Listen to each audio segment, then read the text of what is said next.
श्री शिवाय नमस्तुभ्यम। जय श्री गणेश जी महाराज। आप सभी भक्तजनों को संकट चौथ व्रत, तिल चौथ व्रत की शुभकामनाएं। एक वस्तु का दान अगर अपने पति और बच्चे का हाथ से स्पर्श कराकर आप दान दे देते हैं तो यह सबसे महा उपाय होता है। इससे संतान और पति की सभी परेशानी दूर होती है और उनके नौकरी और सभी तरह के कार्य बनते हैं और निरोगी काया मिलती है। वीडियो में श्रेष्ठ संपूर्ण जानकारी आपको करके दिखाऊंगी ताकि कोई दुविधा की स्थिति ना हो।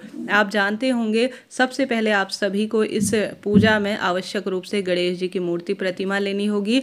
इस दिन गेहूं की महत्वता बहुत अधिक है, तो आप एक कटोरी में गेहूं ले सकते हैं, चावल ले सकते हैं या तिल ले सकते हैं, क्योंकि काले तिल का बहुत अधिक इस दिन श्रेष्ठ स्वरूप में कहा जाता है। आप सभी काले तिल अगर पूजा के लिए खरीद रहे हैं तो शनिवार को ना खरीदें, अन्य किसी शुभ तिथि में आप खरीद कर घर पर रख लीजिएगा। मौसमी फल और पूजा में प्रयुक्त होने वाली सभी सामग्री को आपको पूजा स्थल पर रख लेना चाहिए।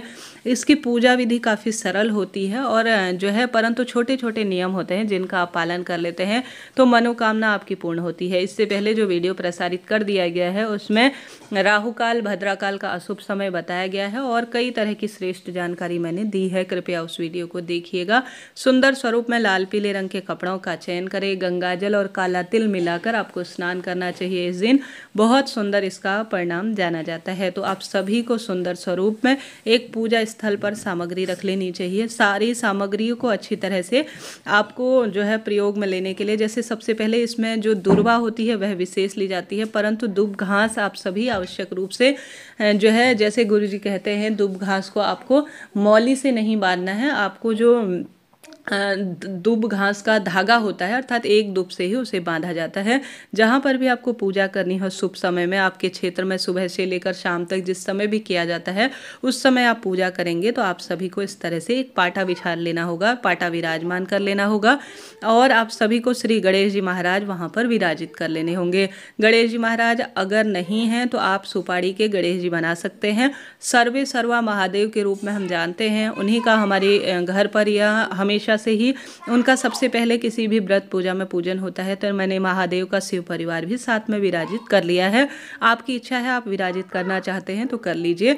इसमें कलश स्थापना आवश्यक नहीं है। यह जो मैं जल का कलश रख रही हूँ यह चंद्र देवता को अर्घ्य दिया जाएगा और इसी से सूर्य देवता को भी अर्घ्य दिया जाएगा। तो आप सभी कलश स्थापन आवश्यक नहीं है। जल का लोटा रखें, उसमें मौली बांध लीजिए, उसके अंदर गेहूं, चावल या तिल कोई भी चीज़ आप डाल सकते हैं, सफ़ेद फूल डाल सकते हैं। इसी से आप चिड़िया जो है, जो सूर्य देवता है और चंद्र देवता है उन्हें अर्घ्य दीजिएगा। कलश के ऊपर मैंने एक जो है पात्र रखा है जो कि बाद में दान के रूप में तिल या चावल जो भी है, गेहूँ आप रखें और बाद में दान के लिए चिड़िया, कबूतर या पंडित जी को दे सकते हैं।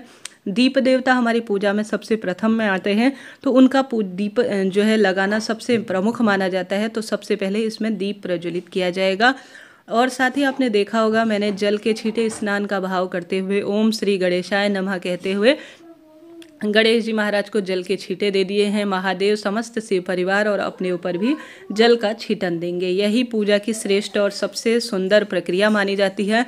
प्रथम बार अगर आप पूजन कर रहे हैं तो इसी तरह से पूजन करें और आप जो है कभी भी पूजन करते हैं तो श्रेष्ठ स्वरूप में यही सुख करने वाला माना जाता है। गणेश जी के महामंत्र का स्मरण करते हुए तिल से बने हुए लड्डू आपका भोग प्रसाद बना रहे हैं और तिल के बने हुए किसी भी स्वरूप में आप तिल का जो हलवा है वह बना सकते हैं, तिल पट्टी बना सकते हैं। तिल का ही इस दिन काले तिल का प्रयोग या सफ़ेद तिल का प्रयोग प्रसाद के रूप में किया जाता है, इस बात का ध्यान रखें। स्क्रीन पर आप देख पा रहे होंगे मैंने मौसमी फल ले लिया है और तिल से बनी हुई सभी मिठाई और प्रसाद ले लिया है। आप इसका ही प्रयोग करें।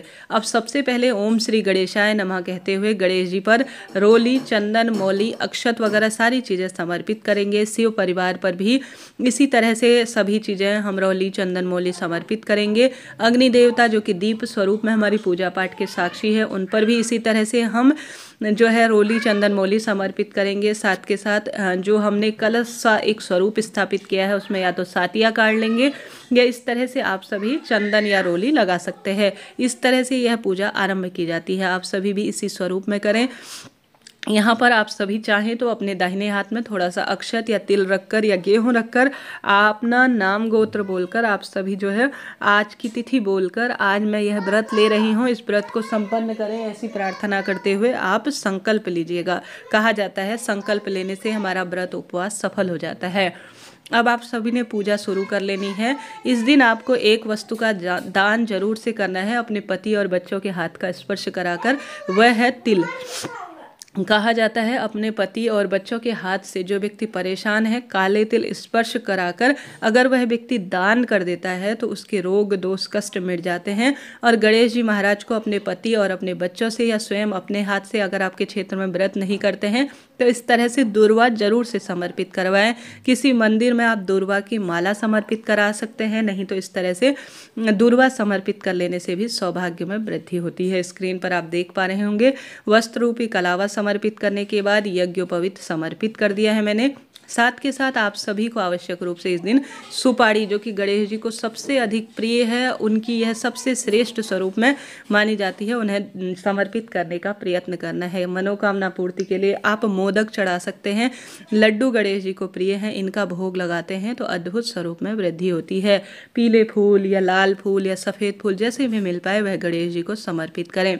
एक समय का भोजन हमें पंडित जी ब्राह्मण जी को अपने व्रत उपवास की पूर्णता के लिए दान करने के लिए देना चाहिए, ऐसी मान्यता है। एक समय का भोजन और कुछ वस्त्र रखकर काले तिल से बने हुए लड्डू अगर आप दान करते हैं अपने पति बच्चों के हाथ से स्पर्श कराकर तो बहुत सौभाग्य में वृद्धि होती है। प्रसाद मैंने गणेश जी को तिल का बनाया हुआ समर्पित कर दिया है, आप भी इस तरह से समर्पित करें और इसे खाकर ही आप शाम को व्रत खोलिएगा। शाम को चंद्र देवता जब उदित हों तो जल का लोटा जिसमें मैंने दीप कलश स्थापित किया है, इसमें आप सभी को थोड़ा तिल अपने हाथ में लेकर जो कथा सुनेंगे उससे सूर्य देवता को भी अर्घ्य दीजिएगा और चंद्र देवता को भी अर्घ्य दीजिएगा, तभी आप अपने व्रत को खोलें शाम को प्रसाद खाकर। ठीक है जी।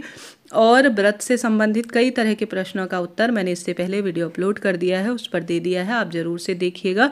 मौसमी प्रसाद और आप अंत में जो चीज़ नहीं ला पाए हैं उसकी पूर्ति के लिए दक्षिणा इत्यादि भगवान जी को समर्पित करें। अपने दाहिने हाथ में काले तिल आप लेकर आज गणेश चौथ व्रत कथा और चतुर्थी व्रत कथा, चौथ माता की व्रत कथा को आप संपूर्ण रूप से श्रवण करें। भूल चूक के लिए क्षमा प्रार्थी हों। अच्छी तरह से मांग भरकर सुसज्जित होकर मेहंदी महावर लगाकर लाल रंग के कपड़े पहनकर यह पूजा आप संपन्न करें। बहुत सुख सौभाग्य इससे मिलता है, दुख दरिद्रता का अंत होता है। इस दिन आप गणेश चालीसा का पाठ करते हैं तो सौभाग्य में वृद्धि होती है। और ज़्यादा से ज़्यादा इस दिन सफ़ेद चीज़ों का दान करें, जिसमें सफ़ेद तिल, काले तिल, दूध से बनी हुई मिठाई, क्योंकि यह चंद्र देवता का भी दिन माना जाता है चतुर्थी का। तो इस दिन चावल दान कर सकते हैं, गेहूं दान कर सकते हैं सौभाग्य के लिए, दूध का दान कर सकते हैं, दही घी का दान करते हैं तो बहुत सुखद इसके परिणाम देखे गए हैं। अब जो आपने पूजा में जो अपने हाथ में गेहूं या तिल का प्रयोग किया है उसे अपनी चुन्नी में बांध लीजिए, बाद में शाम को इसी से अर्घ्य दीजिएगा। अब हमारी पूजा संपन्न हुई। अंत में एक कपूर या दूसरा दीपक लगाकर हम सभी भगवान जी की, गणेश जी महाराज की आरती कर लेंगे। अगर आपके क्षेत्र में इसके अलावा थोड़ा इसमें बदलाव किए जाते हैं तो उस अनुसार कीजिएगा। जैसे कई क्षेत्रों में तिल का बकरा बनाया जाता है, बच्चों के हाथ से उसे कटवाया जाता है, उस अनुसार करें। कई क्षेत्रों में 14 बिंदी लगाकर किया जाता है, उस अनुसार कर सकते हैं। अंत में हमारी पूजा आराधना हो गई। अब हम जल का लोटा भगवान जी के समक्ष रखेंगे।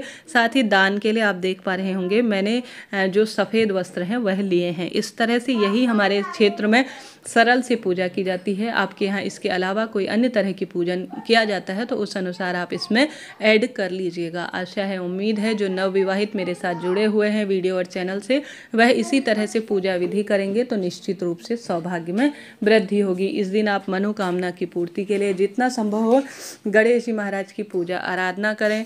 और आप जो है इस दिन जितना संभव हो गणेश जी के लिए, जैसा मैंने बताया आपको, मनोकामना पूर्ति के लिए आप भगवान जी गणेश जी के गणेश स्रोत का पाठ कर सकते हैं, महादेव की आराधना कर सकते हैं, तो भी आपको लाभ ही मिलना है। राधे राधे, हर हर महादेव।